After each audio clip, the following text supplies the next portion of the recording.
Planeta globalizatu eta gero eta berdinago honetan, Mongolia da zaldi baten gainean inolako mugarik gabe ibiltzeko herrialde bakanetakoa.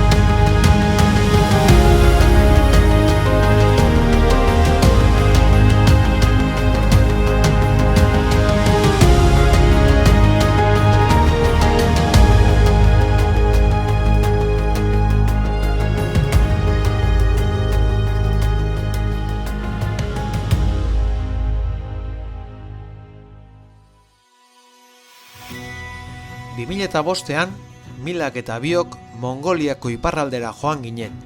Txuka itzultzaileak eta tasagitariak lagunduta. Hosbol lakutik Ulan mendietara. Hau da, ekialdeko taigara. Orain elurren hartzaileak ezagutzera. Txahatanak ezagutzera, hain zuzen. 18 urte geroago, 2023an berriro itzuli gara Mongoliako iparraldera. Darhat eta Txatan familiak berriz bizitatzera, baina oraingoan gure bi alabekin, Usuerekin 12 urte eta Garazirekin 9 urte.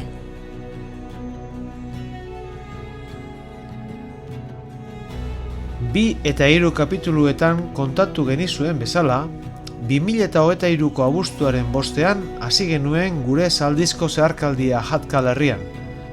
3 egun behar izan genituen Lakuko hortzetik Jiglejim izeneko ordoki txikire iristeko, eta beste 2 egun, Koridok Saridag eta Baian mendien arteko pasabidea zeharkatuz, Darhat depresioan dagoen 2 herrietako batera heltzeko, Rentxinkunera hain zuzen.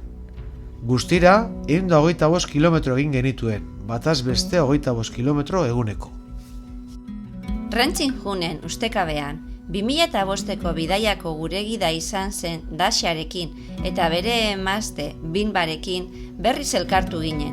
Haien etxean hartu gintuzten eta une atseginak partekatu genituen, bidaia ahaztezin hura gogoratuz. Rentxinkunen gainera, hurrengo 6 egunetarako janaria hartu genuen. Espedizioaren 6. egunean, Rentxinkun utzi eta iparralderantz abiatu ginen, Darhat sakonune zabalak osatzen duen estepa zabalean zehar. 7. egunean, Urmael, Turba eta Ibai artean jarraituko dugu, Saian mendien oinarrira eta bertako baso boreal lodi eta ezera iritsi arte. Han, ibai baten zurrumurruaren ondoan eta baso txiki baten babesean, kanpamentua altxatu eta bainu suspertzaile bat hartu genuen, espero bezain beharrezkoa. 8. egunean, eremu zabalak atzean utzi eta taigan barneratu ginen. Txatan deritzon elur oreinen abeltzainen kanpaleku batera iristeko asmoz. 20 kilometro inguruko zaldigaineko jardunaldi luze eta gogor batean. 8. eguna lainotua esnatu da. Kanpamentua jaso ondoren taigarantz abiatu gara. Mama taldearen buruan dugula. Abere multzo hau zeharkatzen dugun bitartean, gure aurrean muga argi bat irudikatzen da, taigara sartzea markatzen duen koniferoen basoa.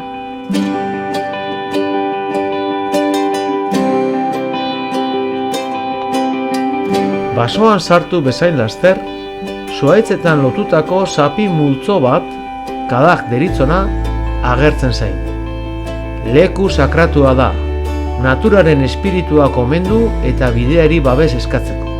Hala izatea espero du.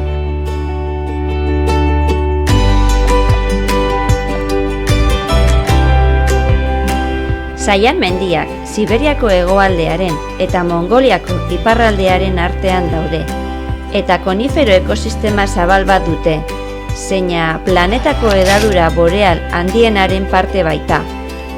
Negu oso hotzak eta uda labur eta freskoak dira.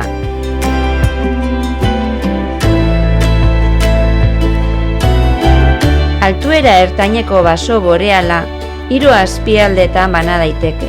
Altuena, konifera argi eta sakabanatuen taiga deritzona da, 1400 eta 1800 metro arteko altueran kokatua. Tarte honetan gaude, 1600 metrotara. Baso hauetan, lari sibirika edo alertze siberiarra da nagusi, zuhaizka eta landare batzuekin batera.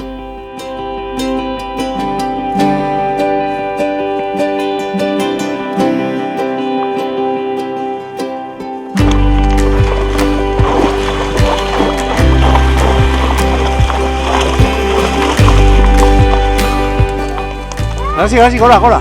Tiratu soketik, tiratu, hori da. Tiratu, beti tiratu.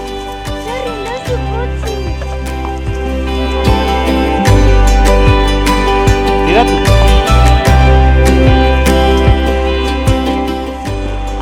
Lurra urez gainezka dago, eta tarteka lokatz biguneko trampak agertzen zaizkigu. Zaldiaren hanka bat edo batzuk, oharkabean ondoratzen direnean, ez erortzeko animaliak gorputza astintzen du bapatean.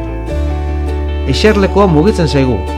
Oreka une batez hautsi egiten da, eta guk erantzun behar diogu. Gorputzen borra atzeratz okertu, hankak luzatu eta oinak estribuetan finkatu. Zaldia gure azpian mugitzen utziz, elkarrekin oreka berreskuratu arte, lokatzak berriz harrapatu baino lehen.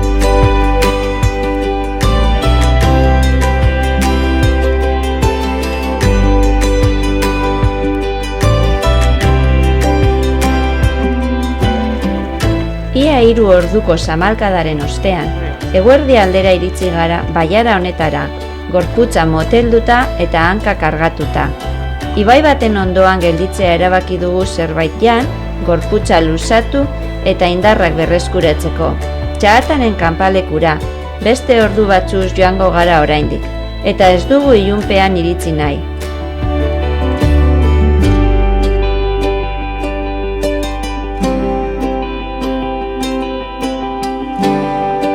Bidea are zailagoa bihurtzen da.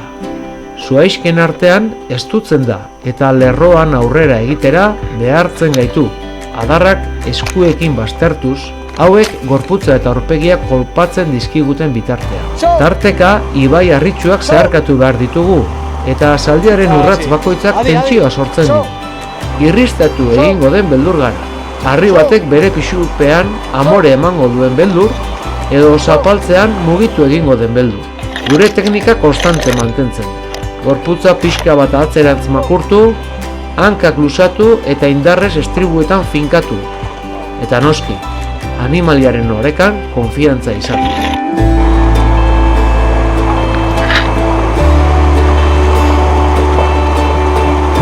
Segi. Txo!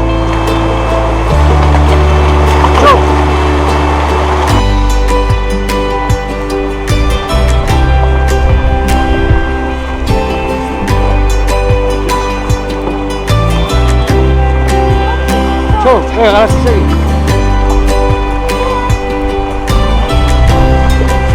Ondo ganazi.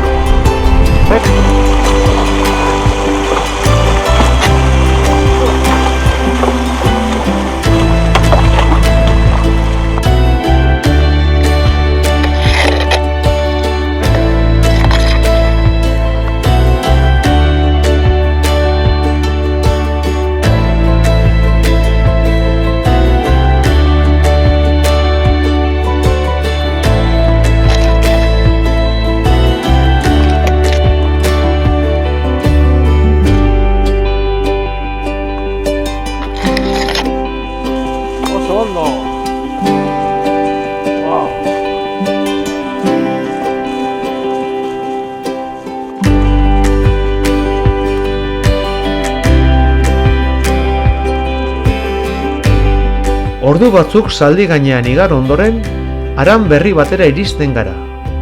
Gure aurrean, egurrezko egiturak ikusten ditugu, iparraldeko amerindiarren tipiei gogoratzen dizkigutenak, eta hainbeste pelikuletan ikusi ditugunak. Lurra oraindik traidorea da, eta gure muskulu bakoitza nola kexatzen den sentitzen dugu, nekatuta. egunaren amaiera begien aurrean dugun bitartean.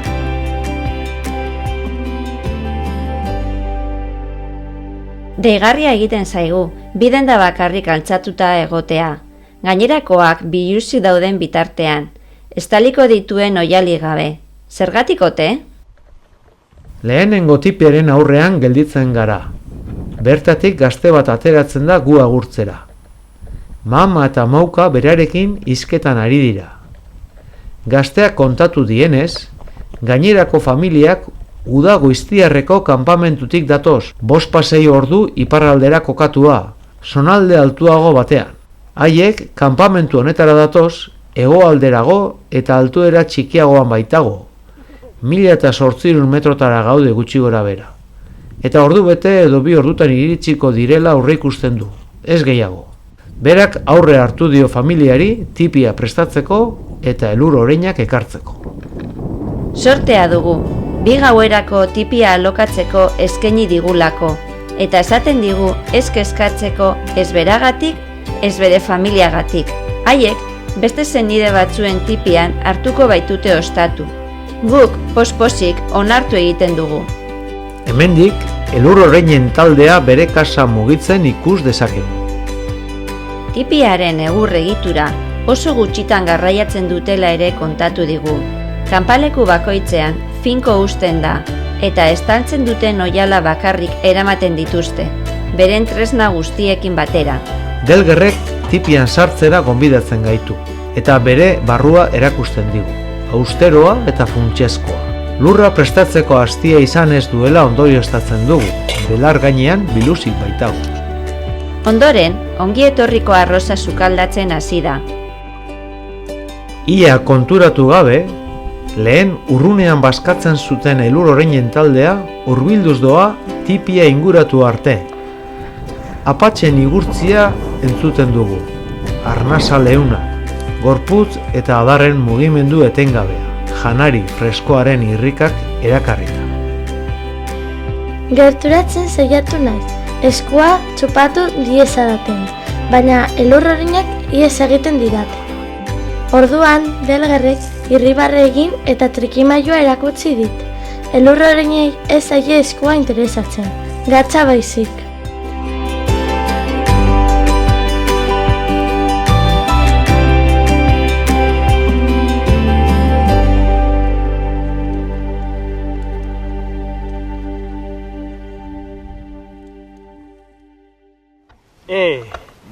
Lehenengo erronka lortu dugu.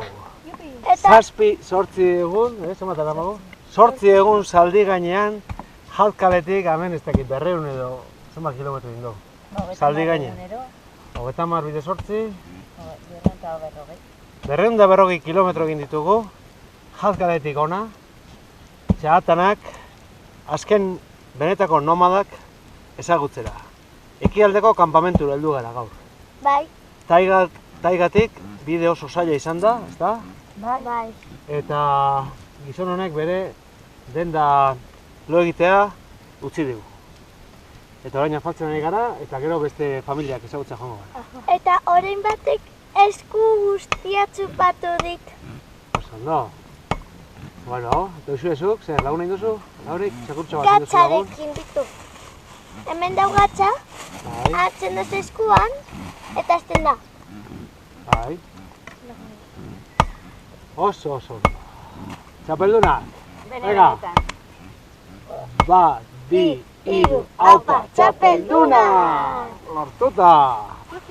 Eta bihar egun guztian hemen, ni oreinekin eta txakurrekin. Egin da laguntxu bat, Bai. txakurtxu bat. Eta berandu joango gara, mendebaldeko txatanen gara. Bai. Hori da. Venga, Agur! afaltzela.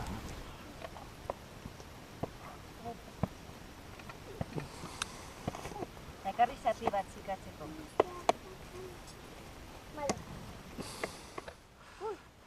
Venga.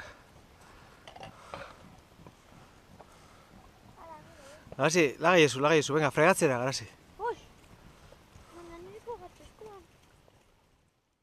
Zeigarren atalean jarraituko dugu, ezazu galdu.